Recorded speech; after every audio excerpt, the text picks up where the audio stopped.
Hi everyone, welcome back to our latest edition of Pass the Gloves On. Today I am joined by Lee Grant of Manchester United. Lee's career spans back over 20 years as a player. I'm going to talk to Lee around how he got into the game, what it was like becoming a professional, performing in the Premier League, and the start of his journey into coaching. Hopefully it's a great insight to everyone on the call. Let's jump in and crack on. Granty, welcome to Pass the Gloves On, mate. Great to see you. Good to be here, mate. Thanks for having me. Good. I know you've just come straight off the training pitch, so give us a quick insight into what your world looks like at the moment on this return to play in the Premier League. Well, I mean, it's different, of course, with some of the new protocols that we're having to sort of go through pre and post training, and of course around match days. But actually, the stuff on the grass, Tim, is as it was. We're managing to get as much training in, and I think with the measures being relaxed, so contact and all the rest of it has been slightly eased, that we can train the way we have been training. Things are looking pretty normal on the grass for us, especially as goalkeepers as well. We keep as far away from the rest of them as we can. And work's been good. Bro, all you need is a holiday now, eh? Oh yeah, doesn't look like we're going to get one for a little while though. I mean, touch wood that things go well for us as well over the course of the next few weeks, and that should mean we get little to no break. Because I think if we get to final of Europa League, final of FA Cup, our schedule will obviously be very busy. But that's exactly what we're aiming for, and rolling straight on into next season, and hopefully taking some momentum along with us. Yeah, bro. So thanks for agreeing to join this today. We've took so much from the other people we've already interviewed and chatted with, and you're going to provide a slightly different perspective today on what some of them already have. So if I just kind of introduce you and what you've done so far in your career, and we'll just delve into it really. So obviously you're roughly 20 years into professional career as a goalkeeper. Started as a youth player at Watford. You did your scholarship at Derby, where you ended up making your first team debut. Couple of loan spells, a couple of roles as number 2, a couple of clubs where you've made well over 100 appearances, and you've performed for a number of years. Premier League debut a lot later on, and obviously the move to where you are now at Man United. So really unique career and many ups and downs, I'm sure. Can you just give us, rewind as far back as you can go and tell us how did you become a goalkeeper? How did you end up in goal? Thanks for the introduction, firstly. I mean, as you mentioned, started off with Watford in my very early days. Probably the same journey that most sort of lads take, which is doing well for your Sunday league team and playing good for your school, and managed to get a shout from my local club at the time, which was Watford, and was invited along to their school of excellence. And I think we used to train a couple of times a week. I loved it. I loved every moment of playing, being in goal, and being in and around that setup. But I think I probably didn't enjoy being in that sort of more professional setup at Watford as I did than being with my real close friends, school friends, and neighbours and whatnot in my local team. And actually, when I think back to those sort of earlier times when I was at Watford as a youngster, I'm talking late primary school, sort of 11, 12, and then on to early secondary school, 11, 12, 13. I kind of got a little bit lost with my football and my goalkeeping, and I probably may have coincided with me finding other sports and things to do as well at the time.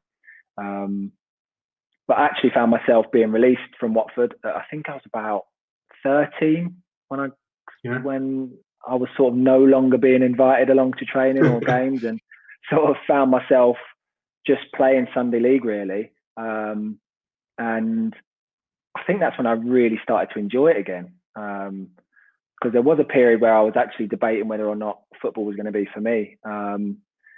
And as I say, that was probably around year 8. So you're probably talking about 12, 13 years old. And I was really enjoying rugby. We had quite a lot of lads in our school that were good at rugby, really good. In fact, we were really blessed actually at our school in terms of the sort of sporting makeup. Everybody played sport, and we had really strong football, cricket, basketball, athletics, tennis, rugby teams. And I think because of that, I perhaps spread myself a little bit too thinly, and football wasn't necessarily my main focus for maybe 18 months.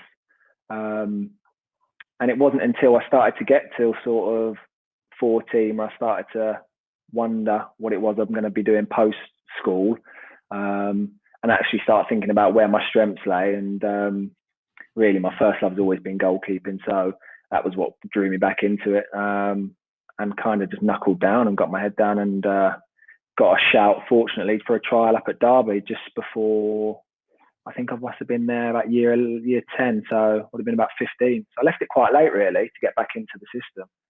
Yeah, fascinating that, because like that age 12, 13-year-old or 13 years of age, there's so much going on in your life and with your body, and changes in education and stuff. And you know, I don't think it would be unusual for people to fall out of love at that time, and maybe to feel a bit down and not sure what they want. So I think anyone listening in, people can relate to that. And just the other one, I just want to elaborate on, to what extent do you think doing all them other sports, or lending your hands to them other sports, what do you think that gave you, if anything? I'll be honest, I really feel like that was one of my key advantages going on into that sort of academy setup. So when I did finally make it back into the world of football, and managed to secure a sort of academy scholarship up at Derby County, I felt the benefit of all of those other sports, and I would always recommend it. And you know, I even try and sort of lean on my son a little bit to try and get him to dabble with other things, because athletics was a big one for me. I was a county high jump champion. I like to remind people of that as often as I can for a couple of years running. Triple jump I loved. I was a county pentathlete champion. As I say, we had some really, really strong rugby players in our school. So I loved playing rugby as well. And yeah, I really do feel like they were a huge benefit to me physically, going into that academy setup. Just having the athleticism and being able to cope with the different strains and stresses that are put on your body, I think it's really important. And actually, you find that going into that from school into full-time football, it's quite a shock to some kids and to some people's bodies, and they're not able to handle it. And you know, I was fortunate really that I was able to cope. And as I say, I think that sort of grounding in sport in general and being able to sort of try a little bit of everything probably helped me out massively. Yeah, so this could be a really interesting piece of advice. This, so for the for some of the young goalkeepers now, or maybe anyone else listening, or parents, if you've got a young goalkeeper age, you know, kind of 11 through to 15, that there could be like a desire to just want to do goalkeeping all the time, and what happens if they're pulled towards just doing goalkeeping? And how would you advise, like, and with True, because True's obviously, your son plays in academy football. That's right. How would you advise they get the exposure to doing other stuff as well now? Might be a tough question. It is a tough question, and actually it's one that we've sort of been exploring a little bit over the course of lockdown, as I'm sure lots of parents have been doing the same with the little challenges of how do I keep my son active or my daughter active and away from the PlayStation. And of course, they're sat at home doing their homeschooling, and I've had to boot him off this computer this afternoon just to sort of just to get in really. And it is a challenge, and it's not easy, but just for me, so for True, for example, it's just that little bit of social competition. So we enjoy a little bit of badminton in the garden. We've been out doing a little bit of running and all that kind of stuff. And it's helpful. It's helpful for me. It's helpful to be fit and to be active.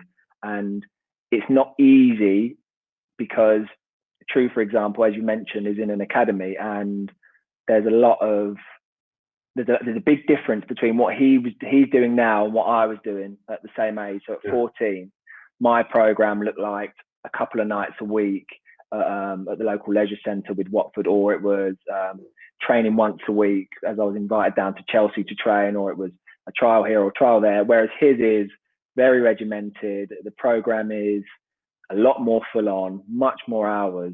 So I don't necessarily have the same amount of time to try and to dabble in those different things that I did. But, you know, when he was younger, we tried it with a little bit of gymnastics. He's tried a bit of boxing. And I think they're great. They give you so much. They give you an understanding of your body, which is something, again, that I feel like I perhaps benefited by understanding a little bit how I moved and what it was I was good at. You know, did I have good cardiovascular capabilities? And I knew that I could run all day just because I used to run around the block, and I used to, you know, keep up with the lads in the 1500 meters. So I knew that I could do those types of things. I think it's just good. It's just helpful to know that. It's just helpful to know that about yourself, what it is you're good at and what it is you're not good at. Yeah, and sometimes you can feel like you pull just towards doing goalkeeping when actually doing some other stuff can actually benefit you longer term as well. So massively. Even as, you know, even as simple as when you are a goalkeeper, and especially at a young age, even as simple as playing outfield. Yeah, playing outfield. I did a lot of that, and you know, I have been doing my research as well, and I've watched a few of your Pass the Gloves interviews on already, and it's quite it's a bit of a theme really. There's lots and lots of goalkeepers you talk to that have played lots of their career, especially at a young age, outfield. Even though that first love may have always been goalkeeping, there's been periods where they wanted to be a striker and score all the goals and get all the adulation and have a better looking girlfriend. That's what I always used to tell my son. Play up front. Play up front, brilliant.